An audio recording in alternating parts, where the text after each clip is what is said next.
안녕하세요. 저는 아들 하나를 키우고 있는 30대 주부입니다. 길지 않은 결혼 생활이었지만 제 나름의 최선을 다해서 여기까지 왔어요. 그렇기에 저도 이 가정을 깨고 싶지 않았지만 시어머니의 폭언 때문에 더는 견딜 수가 없어서 이렇게 이혼을 결심하게 되었습니다. 처음 남편과는 사내 동기로 만났습니다. 3살 차이 나는 남편은 매사가 좋은 게 좋은 거다 하는 사람이에요. 아무리 화가 나도 큰 소리 내는 법이 없고 그래서 좀 답답한 면도 있습니다. 연애할 때는 이런 무던한 남편의 성격이 좋았습니다. 저에게 크게 요구하는 것도 없었고 다툴 일도 별로 없었으니까요. 하지만 결혼하고 살아보니까 연애할 때랑은 또 다르더군요. 아이들 문제로 부부싸움을 하게 되어도 시댁에서 무리한 요구를 해와도 한 번을 속 시원하게 제 편에 서준 적이 없는 사람입니다. 그런데 왜 진작에 헤어지지 않았냐고 누군가 묻는다면 당연히 아들들 때문입니다. 2살 터울로 태어난 아들들에게 아빠의 자리를 뺏을 수는 없었으니까요. 또 애들한테는 비교적 자상하고 따뜻한 좋은 아빠였기에 그냥 내가 좀만 참자 생각했습니다. 사실 결혼을 약속했을 때부터 시어머니의 막말은 조금씩 있었습니다. 남편의 고향은 서울에서 한참 먼 곳으로 소위들 말하는 시골 깡촌이라고 불리는 곳입니다. 그리고 시어머니는 그곳에서 유일하게 아들을 대학 보내신 분이에요. 그렇다 보니 당신 아들에 대한 자부심이 대단하십니다. 그래서인지 처음에 제가 남편과 결혼을 약속하고 인사를 드리러 갔을 때부터 저를 마음에 들어하지 않으셨어요. 저더러 학교는 어디까지 다녔나 하시길래 저는 서울에서 여대를 나왔다 하니 여대가 무슨 대학이냐며 혀를 차시더라고요. 그러면서 여자는 어차피 시집가면 남의 집 사람 되는 거, 그 부모가 헛돈 쓴 거라고 하셨습니다.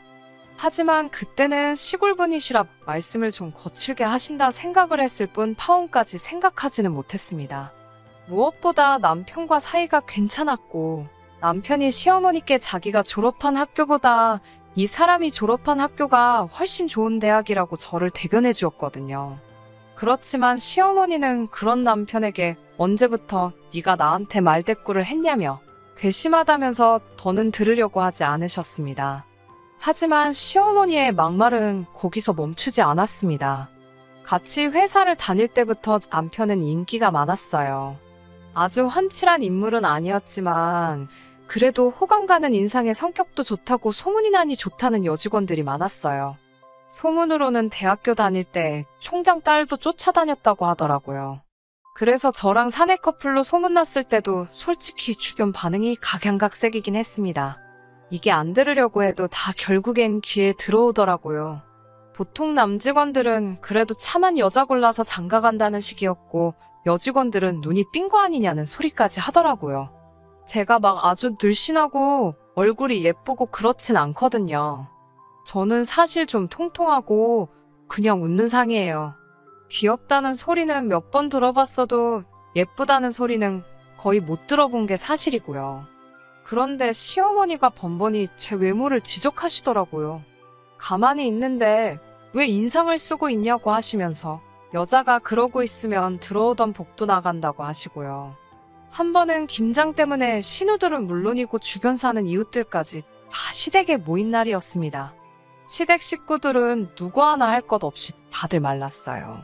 신우들은 저만 보면 왜 이렇게 부었냐고 그러고 어디 아픈 건 아니지라며 걱정해주는 척을 했지만 한마디로 저 살쪘다고 돌려서 비꼬는 걸 전 알고 있었습니다. 하지만 저는 한 번도 신우들의 말은 몸이 부러웠던 적이 없거든요. 그래서 그러던지 말던지 크게 신경 쓰지 않았어요. 그런데 그날도 김장을 하러 간 거니까 제가 좀 헐렁한 옷을 입고 있었거든요. 그랬더니 시어머니가 다들 모인 자리에서 저더러 살 좀 빼라고 이래가지고 어떻게 애를 낳냐면서 무안을 주시더라고요. 그때는 남편도 화가 나서 시어머니한테 도대체 이 사람한테 왜 그러냐고 화를 버럭 내더라고요. 그랬더니 시어머니가 오히려 사람들 있는 데서 서럽다며 며느리 없고서 아들놈이 배는 게 없는지 제 엄마한테 저러고 달라든다며 엉엉 우시는 거예요. 평소에는 당신도 한마디 같이 하시고는 무시해버리시는 양반이 보는 눈이 많으니까 완전히 태도를 바꿔버리셨고 졸지의 남편은 아주 천하에 없는 불효자식이 되어버렸습니다. 저도 아주 못돼 처먹은 며느리가 되어버렸고요. 그리고 그날 이후로 남편은 시어머니께 죄송한 마음이 들었는지 전보다 더 잘하고 더 신경 쓰는 효자가 되어버렸네요. 김장 사건 이후 얼마 뒤 제가 임신을 했습니다. 양가 도움 없이 15평 남짓의 투룸에서 살림을 하고 있었는데 하루는 말도 없이 시어머니와 시아버지가 올라오셨더라고요. 집들이 이후로 한 1년 반 만에 오셨던 거예요. 그런데 오시자마자 집을 둘러보시더니 아직도 이 집구석에 사냐면서 어디 시부모 잘 곳도 없다고 옹삭하다며 계속 싫은 소리를 하시더라고요. 제가 멋쩍게 작은 방 치워드릴게요 하니까 어디 시부모가 왔는데 창고 같은 작은 방에서 자라고 하냐고 당신들이 안방을 쓰시겠다 하더라고요. 당시 저도 배가 불러오고 있어서 안방 침대를 내어드리고 바닥에서 자기가 곤란한 상황이었거든요. 결국 남편이 시어머니더러 그러면 오늘은 며느리랑 같이 안방에서 주무시라고 대신 이 사람 자다가 물 마시고 싶다거나 뭐 필요하면 엄마가 해줘야 한다고 했어요. 그러자 시어머니는 며느리가 상전이냐고 한마디 하시더라고요. 남편이 손주 가진 며느리한테 그 정도도 못 해주냐고 하니까 그제서야 됐다고 그냥 작은 방에서 주무시겠다 하시더라고요. 하루 이틀 계시다 신우네로 가실 건가 했는데 3일째가 되도록 가시지도 않고 신우 쪽에서도 전화 한 통이 없길래 이상하다 싶었습니다. 그래서 제가 시부모님께 언제쯤 내려가실 거냐고 하니까 노인네 둘이 깡촌에서 할 것도 없고 심심하시다며 한 달쯤 있다 갈 생각이라 하시더군요. 그 말을 듣는데 정말 눈앞이 깜깜했습니다. 그러더니 저에게 집에만 있으면 갑갑하다 하시면서 나가서 산에라도 가자고 하시는 거예요. 임신 후 5개월인 며느리한테 산에 가자고 하는 시부모님이 또 계실까요? 그러시면서 하시는 말씀이 너 살도 좀 빼야 되지 않겠냐면서 얼른 산에 가게 준비 좀 하고 나오래요. 그러더니 냉장고를 열어보시고는 사과랑 바나나 같은 과일 좀 챙겨라. 가서 배고프면 힘드니까. 그러시는데 한숨이 절로 나오더라고요. 남편에게 전화를 걸어 상황을 전달하면 나는 정말 가고 싶지 않다고 말했지만 남편도 일하는 중이라 바쁘다며 그냥 눈 딱 감고 한 번만 따라갔다 오래요. 최소한 성의는 보여드려야 하지 않겠냐면서요. 그리고 그날 시부모님이 챙기라는 과일에 생수병까지 챙겨 메고 산에 다녀와야만 했습니다. 그렇게 한 열흘 정도 지날 무렵에는 저도 정말 죽겠더라고요. 남편한테 제발 신우한테 모시고 가라고 하던가 어떻게 해서든 우리 집에서 좀 나가시게 해달라고요. 태교는 둘째치고 스트레스 받아서 있던 애도 잘못될까 무서워 죽겠다고요. 제가 그렇게 말하자 그제서야 남편도 정신이 들었는지 알겠다 하더니 신우한테 연락을 한 것 같았어요. 그 다다음 날 신우가 시부모님을 모시러 왔고 시어머니는 너가 여길 뭐하러 왔냐며 당신은 아무데도 안 가신다고 고집을 피우셨습니다. 그러면서 당신 아들 집인데 저더러 왜 자길 내쫓냐며 분하다고 하시더군요. 저도 이것만큼은 시어머니께 확실히 말씀드려야겠다 싶어서 저랑 남편 똑같이 반반 부담해서 보증금 넣고 들어온 집인데 왜 이게 남편 혼자만의 집일 수가 있냐고 이건 저희 집이라고 그랬어요. 그러자 옆에 있던 신우가 잠깐 얘기 좀 하자고 그러더라고요. 옳게 내가 동생이 중간에서 힘들다고 하길래 두말 않고 우리 엄마 모시러 왔으면 고맙습니다 하고 가만히나 있으면 되는 거지. 뭐가 그렇게 당당해서 나이든 노인네한테 이게 내 거니 네 거니 따지고 앉아있어 라는 거예요. 그러면서 둘이 보증금이야 반반했는지 몰라도 지금은 내 동생이 벌어오는 걸로 먹고 살잖아. 근데 뭐가 그렇게 당당해? 그러는데 어이가 없더라고요. 그 말을 듣는데 얼마나 분하던지 온몸이 파르르르 떨리는 것 같았어요. 신우는 그건 눈치를 못 챘는지 아무튼 옳게 다시 봤다면서 시부모님을 모시고 나갔습니다.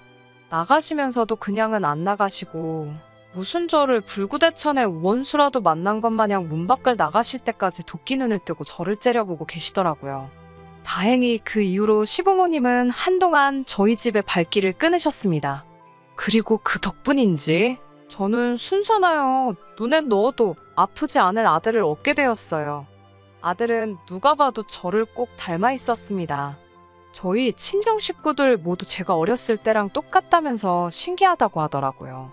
그런데 시부모님은 아주 당신 아들 어렸을 때랑 똑같이 생겼다면서 똘똘하게 생겼다고 좋아하시더라고요. 지 엄마, 그러니까 저를 안 닮아서 얼마나 다행이냐고요. 듣고 있자니 어이가 없었지만 갓 태어난 아기를 앞에 두고 큰 소리 내기도 싫어서 그냥 귓등으로 듣고 흘려버렸어요. 그 이후로도 시시콜콜한 잔소리 참 많았는데요. 그런 건 이제 그만 이야기하고 지금껏 잘 참아온 제가 이혼을 결심하게 된 이유를 이야기해보겠습니다. 아이 키우느라 정신없이 살다 보니 나중에는 웬만한 시부모님의 말씀은 말 그대로 한 귀로 듣고 반대쪽 귀로 내보내는 기술이 생기더라고요. 덕분에 지금까지 남편하고 이혼 안 하고 견디며 살 수 있었던 거고요. 그럼에도 불구하고 시어머니가 제 아들에 대해서 이렇게 저렇게 말씀하시는 건 도저히 견딜 수가 없었습니다. 저희 아들은 얼마 전 5살이 되었습니다. 요즘 애들은 한 4살 때부터 한글은 물론이고 알파벳도 배운다고 하던데 저희 아들은 그렇게는 잘 못하더라고요. 전 조바심이 났지만 남편은 때 되면 다 하게 된다고 아직도 피덩이나 마찬가지인데 너무 애한테 스트레스 주지 말자는 주의였어요. 이런 교육관의 차이로 몇 번 말다툼도 있었고요. 그런데 한 번은 시부모님이 손자 보고 싶다고 올라오셨을 때였어요. 시부모님은 한술 더 떠서는 내가 공부에 흥미 없는 게 다 저 때문이라고 하시면서 앞으로 뭐가 되려고 저러는지 모르겠다 하시는 거예요. 그래서 제가 아무리 그래도 그렇지 아직 한참 어린애한테 그렇게 말씀을 하시냐고 쏴붙였습니다. 무슨 저주를 내리는 것도 아니고 너무 화가 나더라고요. 그러더니 저희 남편은 어렸을 때 동네에서 무슨 수재라고 소문이 났었다나요. 그래봤자 그 동네의 집이라곤 20채나 되나? 그렇게 작은 마을인데 수재라니 듣는데 어이가 없어서 웃음이 났어요. 그러자 너 왜 시어머니가 말씀하는데 웃냐면서 못 배운 티를 낸다고 하시더군요. 그래서 제가 시어머니한테 제가 뭘 못 배웠냐고 저도 서울에서 대학 나오고 배울 만큼 배웠다고 따졌습니다. 그러자 뭐냐 그래 너가 배웠다고 지금 시어머니를 무시한다 이거지 라며 어디다 막 전화를 거시더라고요. 신우였어요. 신우가 저를 바꾸라고 했는지 시어머니가 전화기를 저한테 들이밀었지만 저도 신우가 욕할 거 뻔히 하니까 안 받았습니다. 그러자 신우도 화가 났는지 남편한테 전화해서 제가 자기 전화를 무시한다면서 생난리를 쳤더라고요. 남편은 저에게 왜 일을 크게 만드냐면서 너 요즘 한 귀로 듣고 한 귀로 흘리는 거 잘하지 않냐고 이번에도 그러지 왜 못 참았냐고 제 탓을 하더라고요. 제가 나에 대해서 이러쿵저러쿵 말씀하시는 건 얼마든지 하셔도 괜찮다고. 하지만 왜 아직 앞길이 구말리인 손자한테 그런 소리를 하시냐고 기분 나쁘다고 그랬어요. 그러다 시어머니가 사시면 앞으로 얼마나 사시겠냐면서 나중에 후회하지 말고 계실 때 잘하라고 하더군요. 그 말을 듣는데 얼마나 성질이 나던지 저도 지지 않고 시어머니는 나한테 그러는 거 후회 안 하신대? 라고 따져 물었습니다. 그러자 남편도 딱히 할 말이 없는지 한숨만 쉬더라고요. 그리고는 얼마 전에 결정적인 사건이 있었습니다. 시어머니가 며칠 전부터 신으며 저희 남편이며 연락을 해서 당신이 아프시다고 소문을 내셨더라고요. 남편이 지나가는 말처럼 저에게 어머니가 아프시다네 그러길래 그래 그럼 병원 가보셔야 되는 거 아냐? 라고 대답하니 그렇지 가보셔야지 하고는 말더라고요. 순간 전화를 드릴까 하다가 남편도 신호도 아무 말도 안 하는데 내가 뭐하러 나서나 싶어서 그냥 가만히 있었어요. 그리고 한 사흘 지났을까 신우한테 갑자기 연락이 오더니 오늘 우리 엄마 그 집으로 갈 거라고 하더군요. 제가 당황해서 저희 집이요? 하고 묻자 나는 이제 짜증나서 같이 못 지내겠으니까 올케가 모시고 병원도 좀 다녀오고 시골에다가 다시 모셔다 드려 이러더라고요. 저는 솔직히 너무 황당했어요. 아무리 자기가 짜증나도 그렇지 저희 부부랑 한마디 상의도 없이 시어머니를 모시고 와서는 무턱대고 모셔다 놓으신다고 하니깐요. 그렇지만 아프시다는 분을 못 소개할 수도 없고 알겠다 했습니다. 그리고 몇 시간 후에 신우가 진짜로 시어머니를 모시고 왔어요. 신우가 오기 전에 몇 번이고 상황을 알아보려고 남편한테 전화를 했었는데 안 받더니 시어머니가 도착하고 나서는 귀신같이 전화가 오더라고요. 그러더니 어머니는 어때 보이냐며 저보고 어머님한테 잘 해드리라 하는 거예요. 그래서 제가 이게 어떻게 된 거냐고 자초지종을 물으니 아프시다니까 남편이 신우더러 우리 집으로 모시고 오라고 했대요. 모시고만 오면 자기가 뒷일은 알아서 한다고요. 그래서 제가 나랑 상의라도 한마디 하지 그랬냐고 하니까 그럼 네가 퍽이나 오라고 했겠다면서 자기도 중간에서 힘들다면서 그냥 시부모님이 뭐라고 하면 내하고 그대로만 하래요.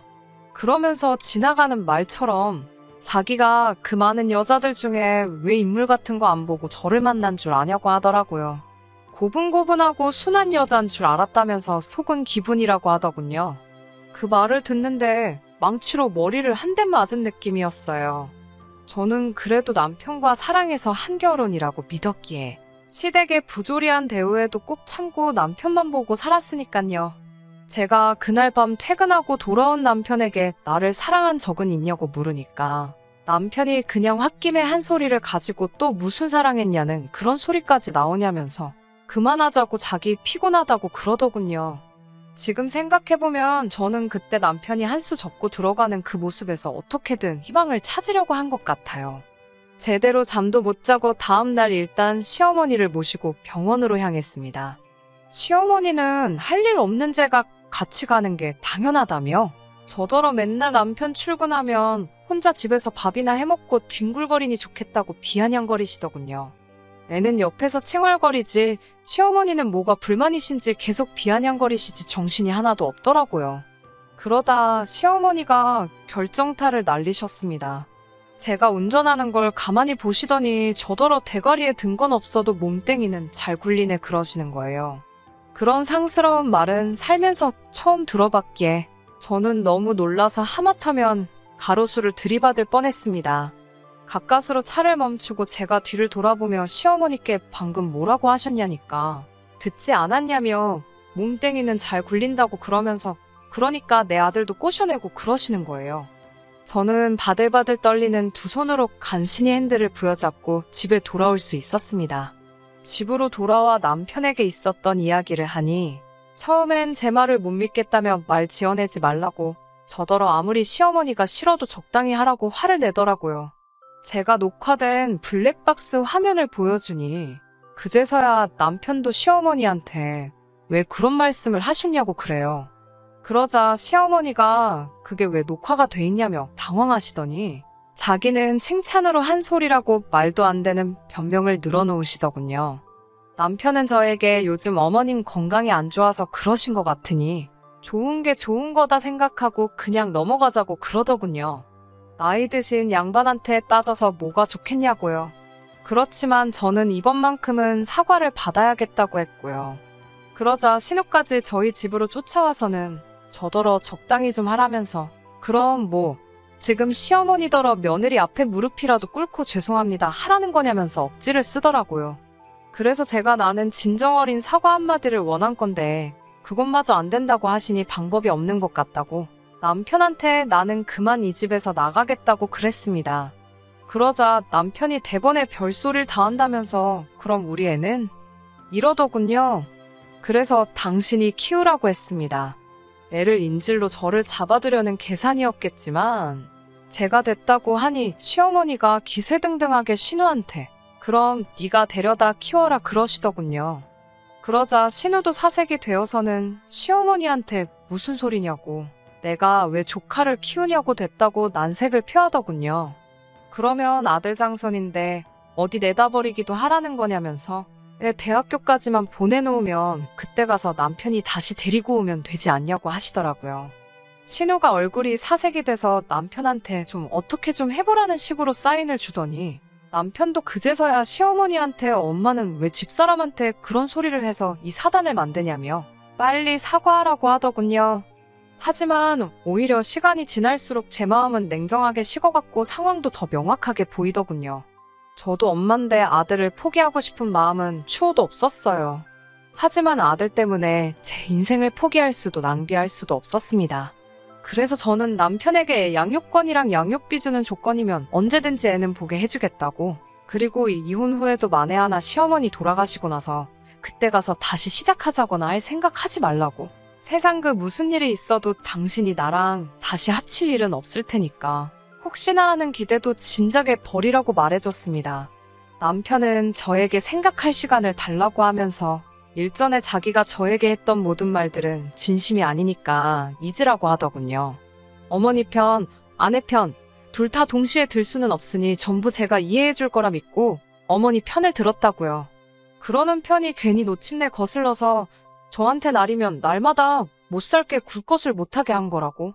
이게 다 제가 편하자고 남편인 자기가 옳은 결정을 내린 거였으니 저보고 그런 부분도 조금 이해해달라는 그럴싸한 변명을 제 마음 다 떠나가서야 하네요. 사랑했던 남편이고 아이에게는 좋은 아빠였으니 저도 마음이 끝까지 흔들렸지만 단지 시어머니가 늙어가신다는 이유로 그 모든 화와 처우를 견딜 수가 없었습니다. 그렇게 지금은 남편과 거의 이혼 절차의 마지막 단계인 이혼 숙려 기간 중입니다. 이혼 사유는 당연히 시어머니의 언어폭력이었고요. 이혼이란 결정을 홧김에 내리지 않게 숙려 기간을 준다고 하는데 고작 사주 가지고 풀어질 상황이었다면 이혼도 하지 않았겠지요. 다시 돌아갈 생각도 추호도 없습니다. 제가 다 참아 제 얼굴에 침 뱉기 같아서 다 적지는 않았지만 이혼을 하기 위해 증거랍시고 그동안 시어머니께 녹음된 통화를 보니 양이 생각보다 훨씬 많았거든요. 그리고 병원 검사 결과가 나왔는데 시어머니는 풍에다 약간 치매기도 있으시다고 하네요. 신우는 자기가 독박 쓰고 돌보게 생겼다 싶은지 하루가 멀다 하고 저한테 그동안 미안했다고 열심히 사과하면서 이제 제발 마음 고쳐먹고 애를 위해서라도 다시 돌아오라고 하는데 그런 속이 뻔히 보이는 꼼수가 이젠 통할 리가 없죠. 앞으로 고생하시라고 한마디 해드리고 말았습니다. 어린 아들을 데리고 앞으로 살아갈 생각을 하면 하루는 할 수 있다 싶다가도 하루는 또 암담하고 그래요, 솔직히. 하지만 이제는 아들에게 좋은 롤모델이 되기 위해서라도 제 자존감을 지키며 살아가려고 합니다. 들어주셔서 정말 감사합니다. 끝까지 들어주셔서 감사합니다. 오늘의 사연은 여기까지입니다. 구독과 좋아요, 알람 설정 부탁드리고 더 좋은 사연으로 다시 찾아뵙겠습니다. 감사합니다.